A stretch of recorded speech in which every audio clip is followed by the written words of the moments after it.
would like to follow more or less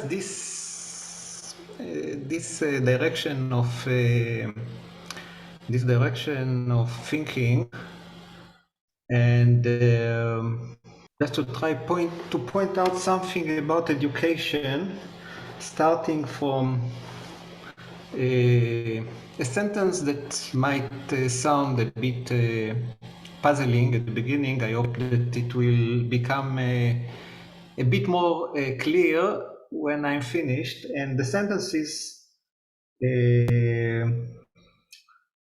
understanding without knowledge, and education that goes beyond culture. And in some sense, I would like to propose that what I would consider as a challenging future of education is exactly this: is creating understanding which does not depend on knowledge and does not depend on a specific culture. And in order to make it a bit more clear,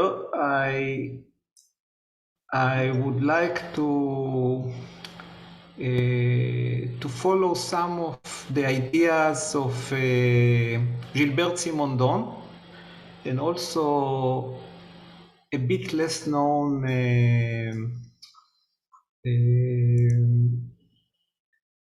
thinker, whose name is, just a moment, I have to, Igor Tolika. It's a name a bit difficult to spell.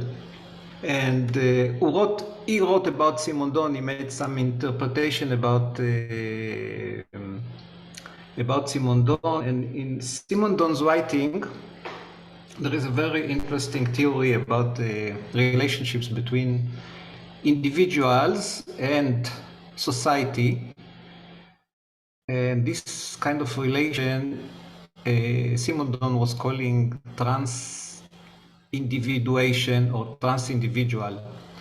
And this whole idea that I want to speak about of understanding without knowledge speaks exactly about this, about an understanding which is an individuation that brings about knowledge, but is not necessarily based on any specific body of knowledge.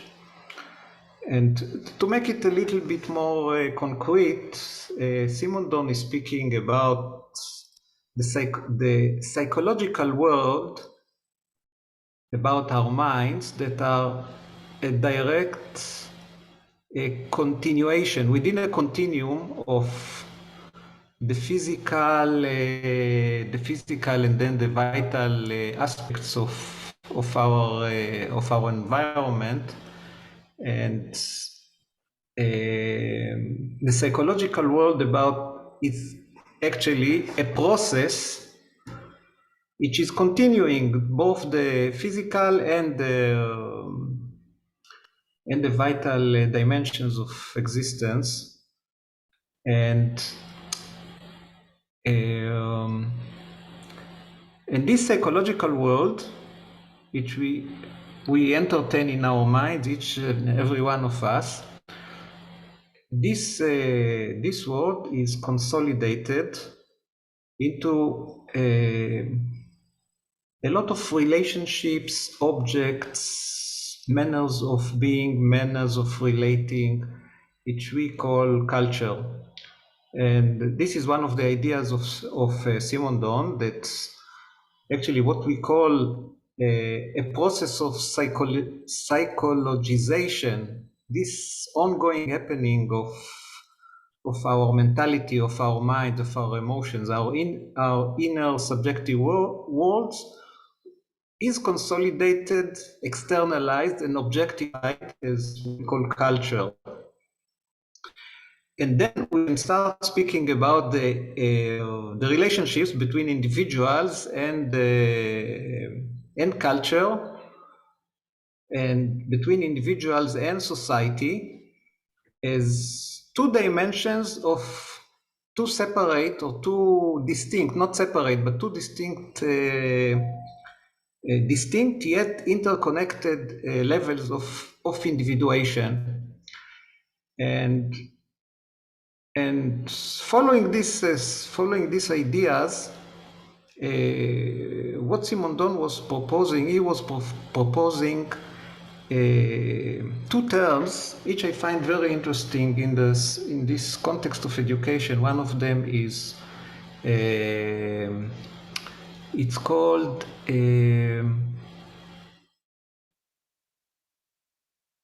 interindividuation, and the second one is called transindividuation. And what I want to do is just to shortly explain these two and the difference between these two, and how it is connected to the idea of education that is basically decoupled and goes beyond the idea of education as means to introduce young minds into cultural and social behaviors, patterns, knowledges, etc. And so let me start with the more simple term of interindividuation or interindividuals, and maybe I will read.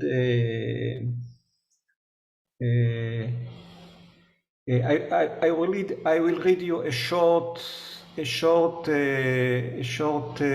quote from Simondon. In interindividual connection, the individual enters into relations with others through their individuated self, what is called in French moi, and it appears to itself as the sum of social images which issue from a pre-valorization of the self, grasped as a personality through the functional representation made of it by others. Interindividual connections mark the utilitarian aspect of social relations, qua the simple functional mediations between individuals. It is these connections that the description of psychology and sociology concern themselves with, thereby limiting their perspectives to the constituted individual or social group. And in my words, what are these interindividual relations means what we understand, what we conventionally understand the relationships between a person, an individual, and culture or cultural object, or the relationships between individual and other individuals in the wider context of society. And whatever we can consider about interindividual relationships, the principle that distinguish this kind of relationships is these are always relationships that are made between already individuated entities, whether these individuated entities are persons, social groups, bodies of knowledge, accepted forms of behaviors, rituals, and any other social or cultural object that you can bring to mind. And so what is important here is that if we speak about education in terms of interindividual relationships and connections, this is the conventional way of what education means is introduce knowledge, introduce patterns, introduce certain relationships, and in this also consolidating something that we call the self and the individual, in a manner of speaking, as already a product that has a character and an identity. And what I want to suggest is what is in the context of the future of the idea or the future of the concept of education is exactly not this. because what Simondon actually, following Simondon and what Simondon suggests is that underneath this whole body of inter-individual relationships that maintains the structure of society and the objectification of culture as the product of our psychological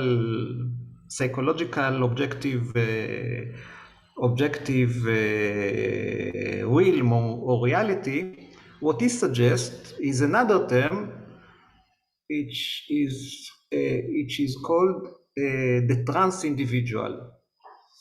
And what he means about the trans-individual is actually the understanding that both individual persons and social groups and cultures are ongoing processes of individuation that exist in a certain relationship, which he calls the trans-individual. So it is like two processes that exist at different scales. One is the cultural scale or the social scale, and one is the individual person scale. And the process of mutual interaction within individuation at both scales, this is what he calls the trans-individual. And the trans-individual process does not take as a point of departure neither selves as consolidated entities, selves or personalities as consolidated entities, and not the cultural structure that is being individuated through the interaction and interconnections of individuals, not necessarily humans, because you can extend it also to machines, to technological objects, to animals, etc. And even if we now consider viruses as a kind of a biological and also cultural object, we can start thinking how it can be applied. So the argument of Simondon is that as long as we maintain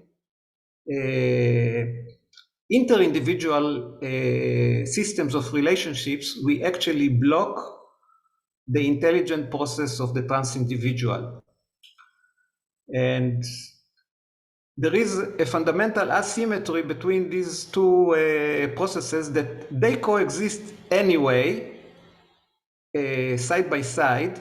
But if we focus only on the first one, on the interindividual kind of process, and neglect the other one, the trans-individual process, what we create is actually, at any age and at any time, we create a culturally inspired human automaton that are cultural, psychological machines with the sole function of maintaining a certain social and cultural order and relationships that are stable.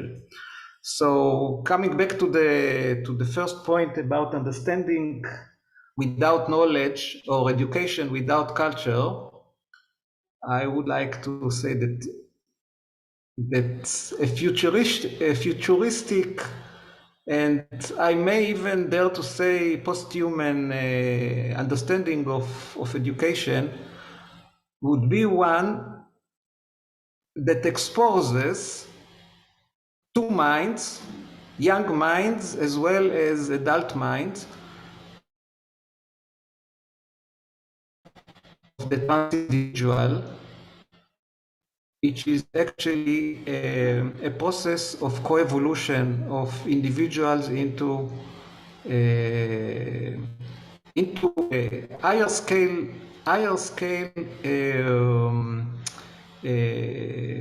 processes that actually feed back to us within their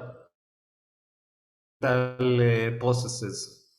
So I hope it was not too complex, because I really condensed an extremely difficult idea into a few minutes. But I think it's really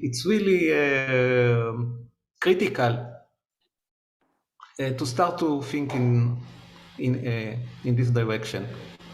So yes, I don't know if it's...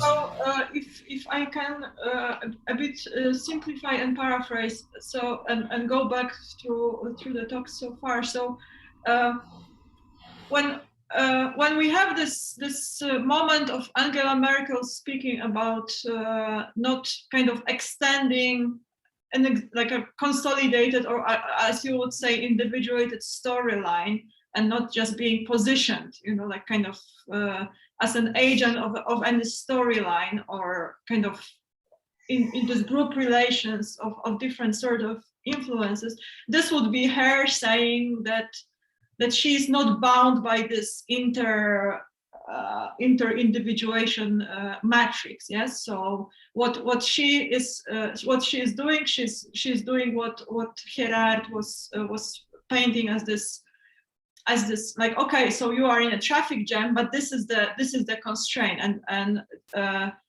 and what you and the motion of transindividuation would be kind of emergence, would be freedom. What you can do, you have constraints, you have all knowledge available or not available, you can find it, but what is it that is coming kind of through you, in your mind, into reality? Yes.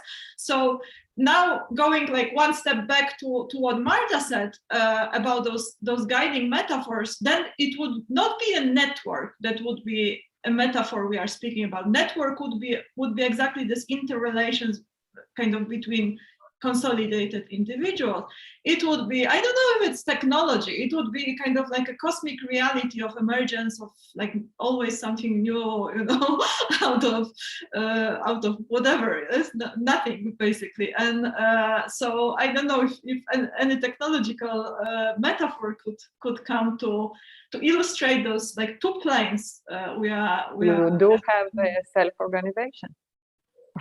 Yeah, but self-organization understood as emergence, and not this kind of, like small objects interacting with set rules, so that no, as emergence. Yeah. So I don't know if technology would, like, maybe, I don't know, quantum computers. There is a term that was, I think that was mentioned a couple of times in the School of Thinking, which is replacing networks with rhizomes that are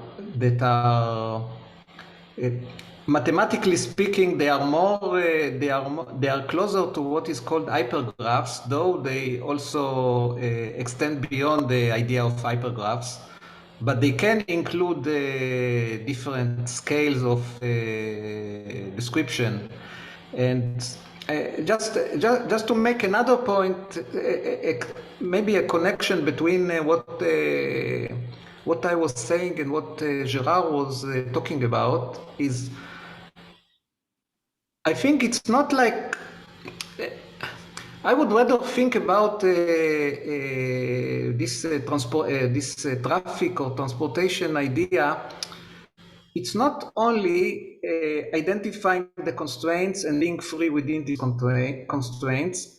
I would rather think about it as an interplay between constraints that existed at any given point and the degrees of freedoms. And sometimes we can, by giving up certain degrees of freedom, we can also change the set of constraints which are directing our thinking. For example, if I'm in a traffic jam and I'm within a car, I always have the possibility to get out of the car, just to leave it in the middle of the highway and, I don't know, get down from the street and go by foot. So maybe it's not very logical or agreeable way of thinking about it, but it takes entirely out of the picture of what is going on the highway.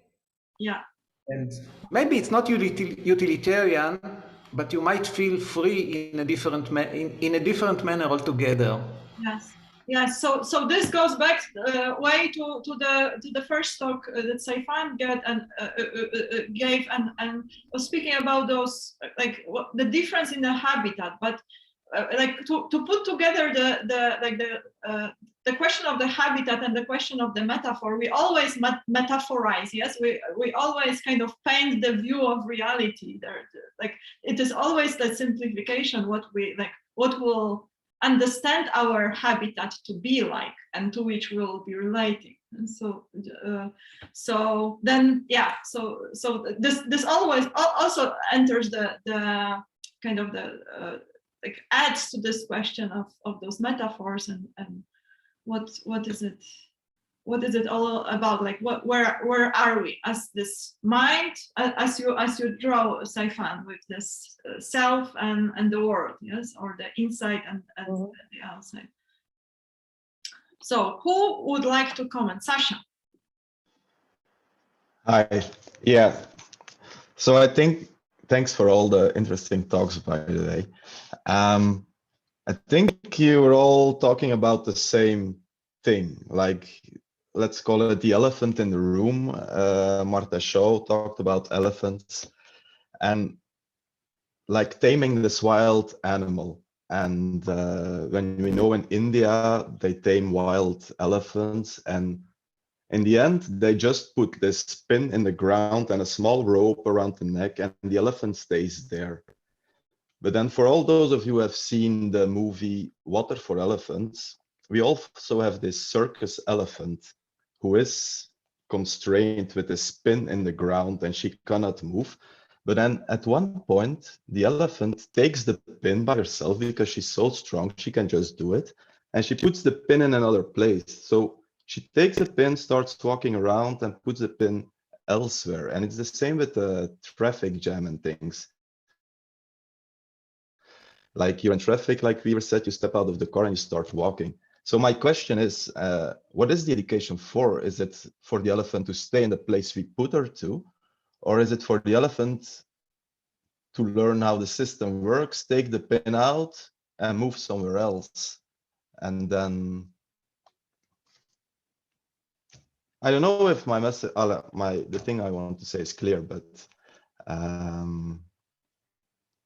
like you have this elephant, you put it in a place, you say, stay here. And then the elephant in one way or another, I don't know who learned it to her, or she takes the pin out of the ground. She starts walking around and she puts it somewhere else. So she is free within the constraints that are given to her. Should we teach children or anyone else to move with the pin around, or just to stay with the pin and don't move? Yeah, how I understand what we should be doing in education is to bring your student to the viewpoint you have now, to the one who is asking this question relative to themselves, you know. And so in the sense, like bring the person up to the point in kind of cognitive development where not only they see your question, but they are the ones in charge of making having an answer. Yeah. Which includes like all possibilities, I believe. And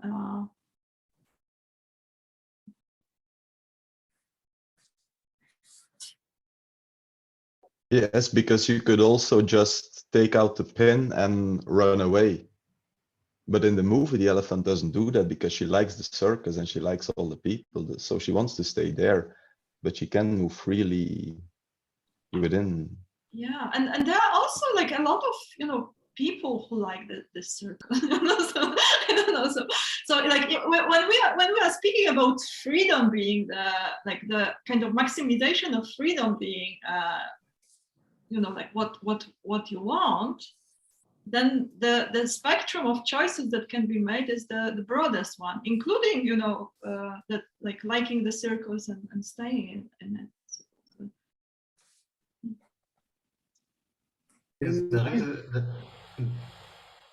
Yeah. Sorry? Go ahead. There is another connection that can be made here to what Marta was saying about metaphors. And I think that I read it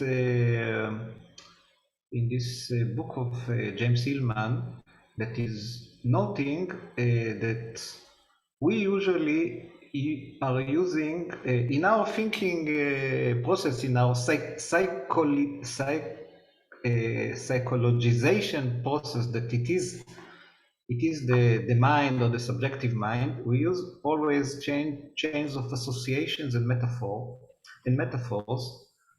And what is interesting is when such chain reaches an endpoint where, in this endpoint, the structure or the object that we have in mind is being literalized.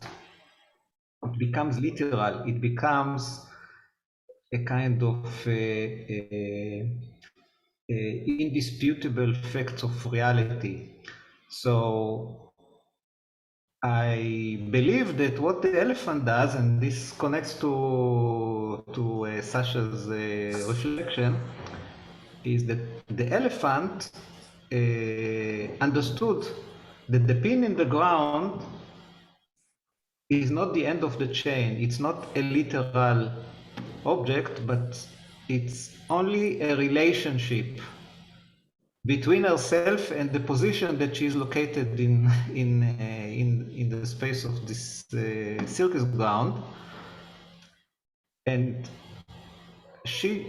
the elephant just actually made softer the way that this pin as an object is a factual, literal object in a world, or just a component in a chain of relational metaphors. And once this is being realized, freedom is gained. And it is a very interesting kind of freedom, because in this freedom not anything goes. Yes, it's not like everything was destroyed and there is a disorder. No, only the nature of relationships that are constructing our reality has been changed, and this move between literal and metaphorical, it has been softened or liquidized or changed, or no matter how you want to call it. And also this is the way that I'm thinking about the play between degrees of freedom and constraints. It's exactly this. The constraints are always these aspects of our reality that we literalize and make like anchors. We make them anchors in our interaction with the environment. But the anchors can be taken and just move from place to place. There are many different ways of thinking, and what I would like to emphasize is that we all have a different perspective. Or in other words, we are all reframing the same type of situation in different ways. One of the things that I would like to emphasize is that my reference to constraints is a little bit wider than Warren is actually interpreting it. I'm not talking about traffic jams. I'm talking about the rules that make it possible for traffic to actually be ordered anyway. And the same applies to, I didn't mention that, but because it's a much more powerful example, we also live in a society in which we have a legal system. Nearly everything we do is actually constrained by the legal system, but the legal system is not what actually we are concerned about. It is what we can do within the constraints. And so I think in my reframing of the same question, I would like to emphasize the freedom that you have, given that certain types of situations are impossible. But think of all the lawyers who continuously think of new ways of passing the legal system by. And in those terms, I would respond to Sasha. Obviously, I would like the elephant to move the pin about, which is, he controls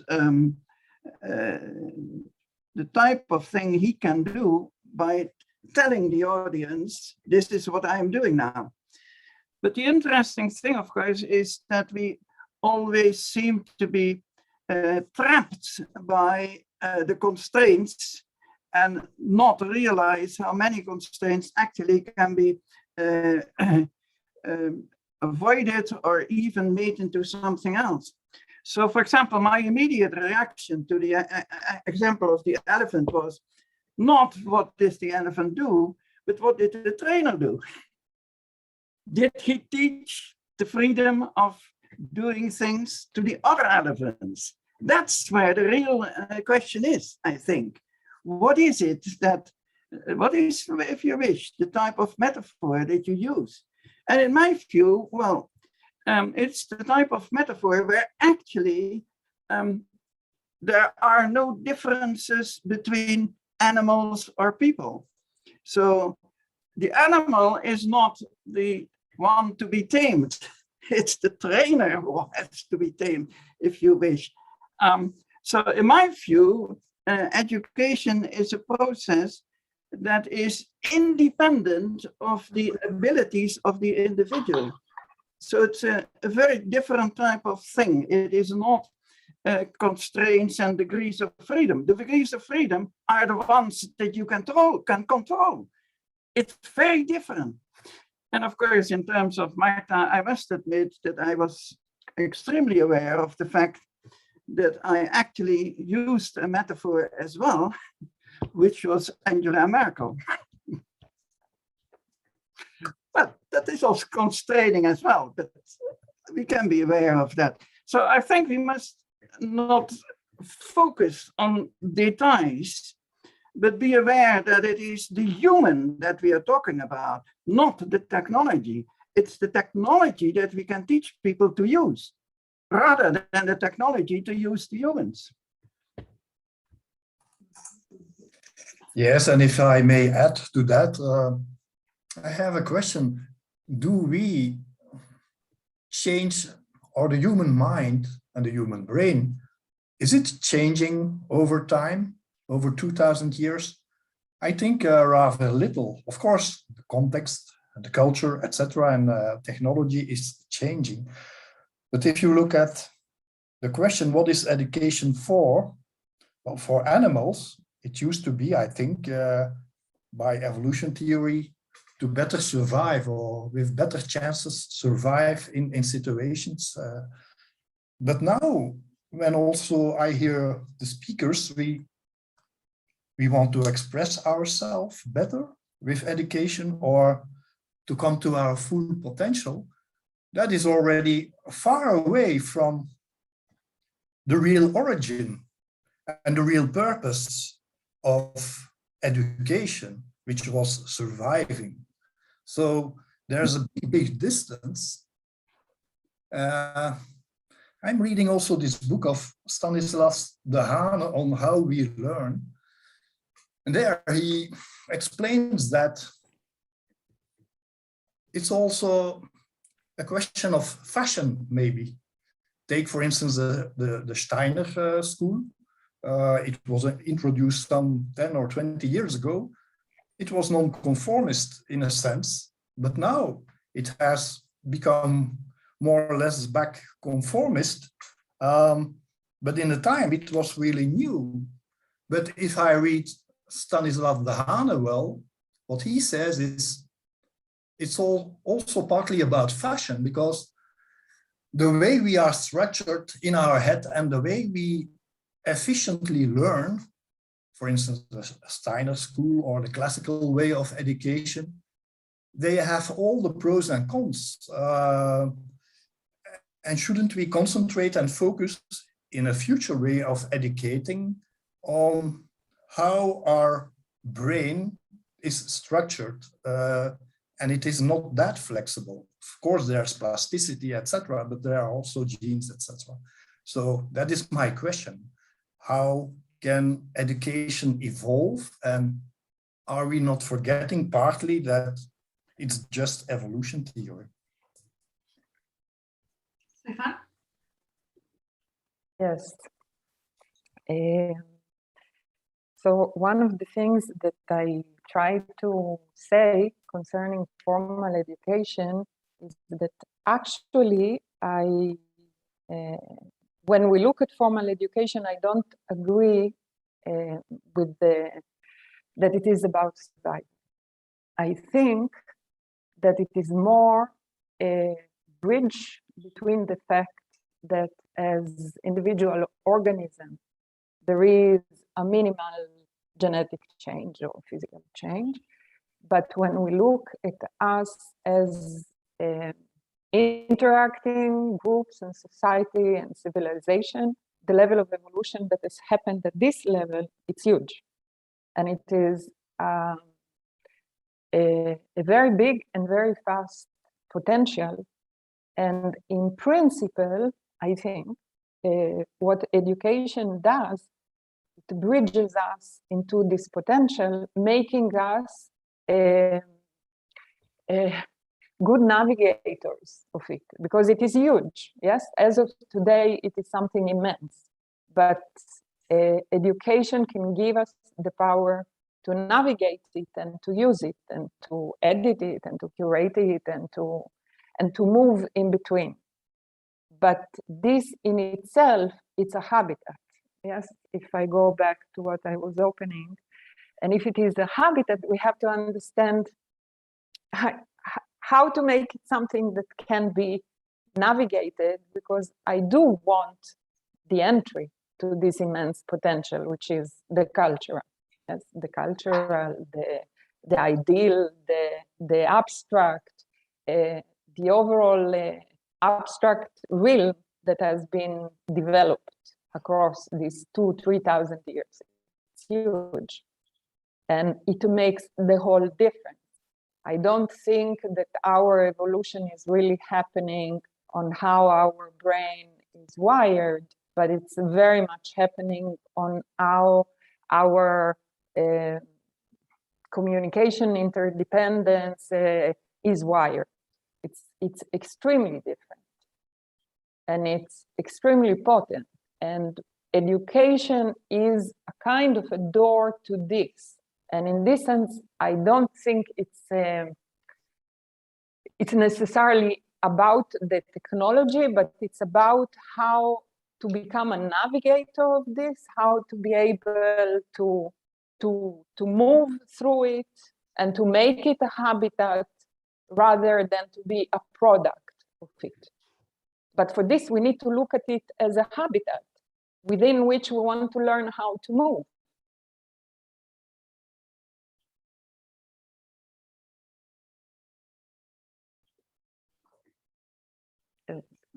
I would agree with that. The only thing I would add is that we can also modify the habitat.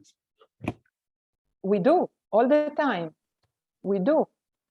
By the simple fact that we live within it. We do. Teachers modify the habitats.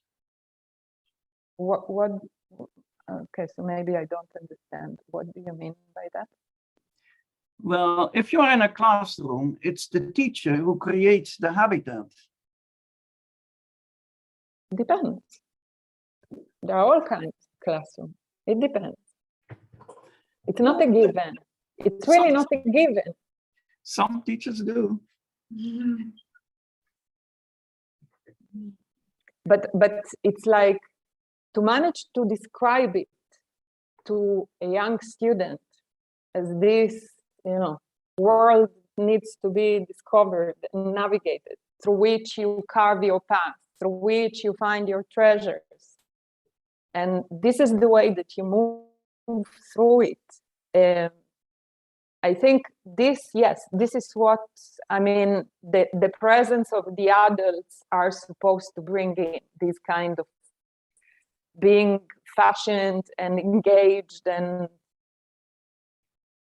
sometimes we manage and sometimes less. But then you wish to see someone entering it as a world to be discovered, because this is what it is, if we look at it from this standpoint. And then also the process of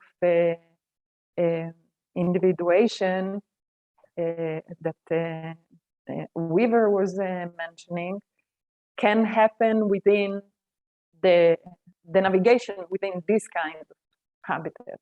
Yes, of course, there is all kinds, not necessarily. It's not about finding the specific location, but it's more like taking each time the pole, moving it to a slightly different location in the habitat, doing few tours, then moving it again. And I think it's an open question of how to do this. And I'm not saying there is the answer.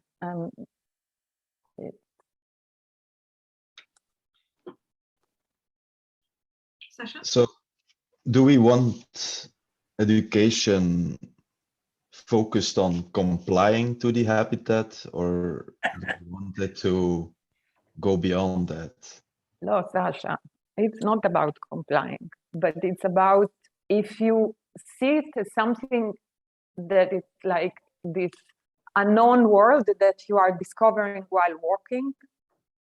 So you have a certain kind of power of influence, because you do the step, this weird creature responds to you, you understand something, you do another step, and so on and so forth. So it is a kind of trans-individuation, if I use the word that Weaver introduced. It means it's being created on the go. But what you are supposed to earn, if I understand the discussion we're having, what you're supposed to earn is the ability to navigate it. It's like not to be constrained by it and not to have to comply to it, but to earn along the way the ability to navigate it. Because by now we have amounts of knowledge that cannot be contained anywhere. So it's not an issue of becoming a specialist of something, not only at least, but it's what can you do with this amazing thing? It's like, how do you work with it? How do you connect to it? Where do you find your pleasure, your passion, and how also you build the axis for interaction, that it does not stay into particular coordinates. And it's really not simple when it comes to, teenagers. Yeah, and this is what I think. Yes, Hera, please. Well, just to check something, I would agree with Stefan that one of the ideals of our present society is that people are becoming independent in that sense. What I think we must keep in mind is that any type of formulation is constraining and trapping us into something. So the only thing I would like to do is to add to your formulation the following. Yes, we do have to connect with the things around us, including science and knowledge. But on the other hand, we might also consider science and knowledge the constraints on our freedom.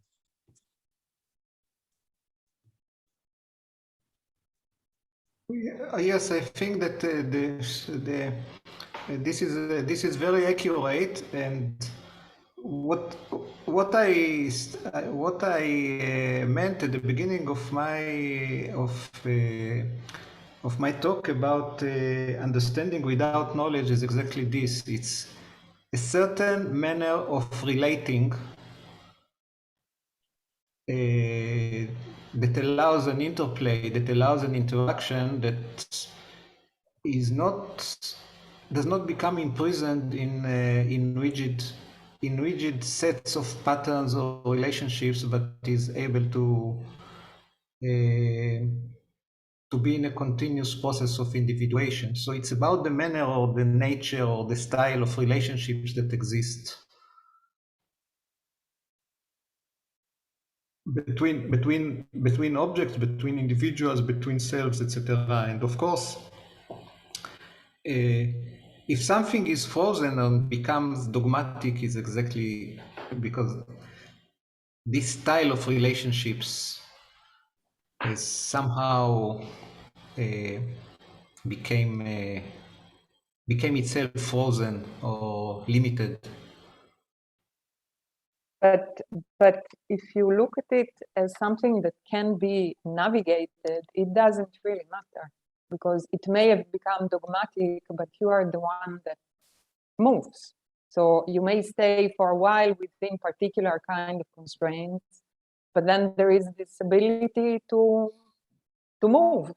So in this sense, it's like, this is again, to go to the metaphor. It is a metaphor, but it is a metaphor that allows to relate to all the huge fields of knowledge as something that is to walk through, or to work with, or to discover, or to navigate, which is something very new.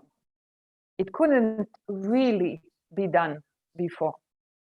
It is also a result of the current ecosystem of knowledge, which is very different from what it was. And maybe it should be considered when asking about education.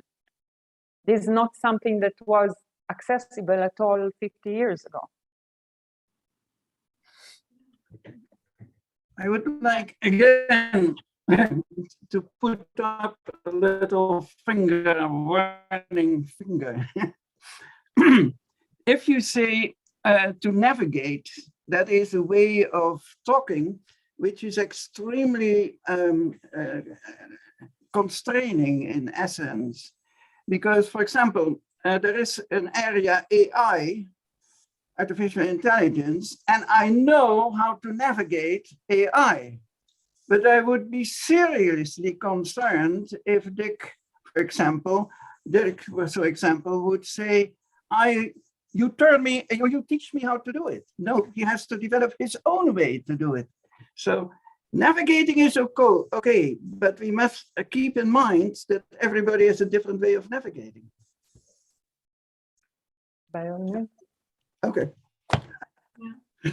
Also, what I would like to add to the point of Weaver, I don't know if I have such positive or negative feelings on, for instance, dogmatic learning as such, and a body of knowledge on dogmatic learning.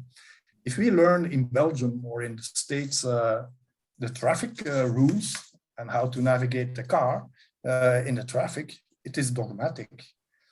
Okay, we can helicopter ourselves and say, these are the laws who are governing today in Belgium on the traffic. But we have to learn them dogmatically.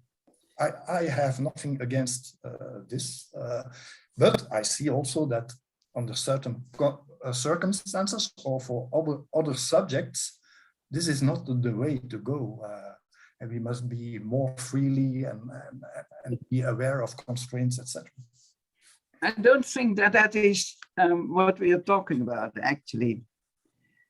There is no problem to teach physics as it is, the standard form of physics. But what is a problem if you believe that the standard form of physics is the standard form you have to adhere to? So learning something standard is fine. You know, the table is a stable, my table is relatively stable. So it's fine to learn to avoid it in the room. But as soon as you think that it is dogmatically stable, Yeah. But I come to you. You have to adhere to the traffic laws. Otherwise, you have a problem. That's not the same with physics. Physics, there might be a reality and a truth beyond it, but it's more temporal, and there will be evolution in thinking on physics, etc. Take the law of gravity. You have to adhere to it. But you can also put wings on you and fly.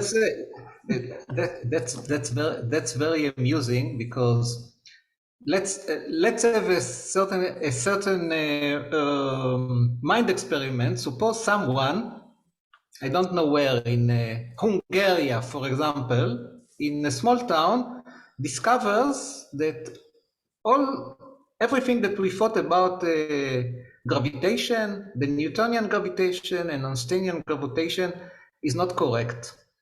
And this person demonstrates the new idea about gravitation that he has, but being able to levitate wherever, without wings, without any means of propulsion, just levitating in the air. And now let's think how society, science, the institutions will respond or relate to such an extraordinary event, to such an anomaly. What will happen? I believe that more probably than not, this person will find himself in an asylum before becoming the next Nobel laureate. Yeah, just making a point. Well, there are constraints, even on constraints, as you say. But you have to be aware that any constraint is actually an opening up. So a dove, the bird, has discovered that gravity can be avoided.